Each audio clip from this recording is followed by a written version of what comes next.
For example வந்து ஒரு படத்தில் ஒரு ஹிந்தி படத்தை இங்கே ரீமேக் பண்ணுறாங்க, வெட்னஸ்டே அப்படின்னு ஒரு படத்தை இங்கே ரீமேக் பண்ணுறாங்க. ரீமேக் பண்ணும்போது அது உன்னை போல் ஒருவன் அப்படின்னு ஒரு படம் பண்ணுறாங்க. இந்த வெட்னஸ்டே படத்தை இங்கே ரீமேக் பண்ணும்போது வெட்னஸ்டேயில் வந்து படத்தில் நசருதீன் ஷா வந்து அந்த ஒரு பெரிய ஆப்ரேஷன் ஒன்று பண்ணும்போது சாப்பாடெல்லாம் வீட்டிலேருந்து எடுத்துகிட்டு வந்துட்டேன்னா, நார்த்தில் எப்பவுமே வந்து சாண்ட்விச் சாப்பிட்றது ஒரு பழக்கமாக இருக்கும். ஒரு சாண்ட்விச் எடுத்துகிட்டு போய் சாப்பிட்றது அப்படிங்கிறது பழக்கம்.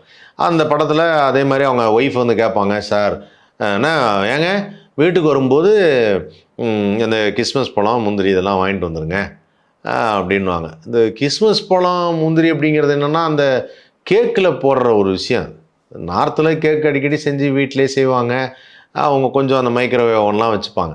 சவுத்தில் பாமர மக்கள் வந்து இந்த டெய்லி வீட்டில் கேக் செய்கிற பழக்கம்லாம் கிடையாது. அப்போ என்னென்ன அந்த கலாச்சாரத்தில் மாறுது. அதே மாதிரி நான் போய் இப்போது டிஃபனுக்கு என்ன எடுத்து வந்தேன், என்ன சாப்பிட எடுத்து வந்தேன், சாண்ட்விச் எடுத்து வந்திருக்கேன்னு சொல்ல போனேன். நான் இட்லியும் பொடியும் எடுத்து வந்திருக்கேன் சார்.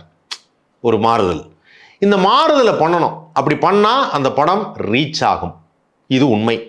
காரணம், சில படங்கள் வந்து அந்த மாறுதலை பண்ணாமல் அப்படியே அதை ரீமேக் பண்ணணும் அப்படின்னு நினைக்கும் போது அது ரீச் ஆகாமல் போகிறதுக்கு நிறைய வாய்ப்பு இருக்குது.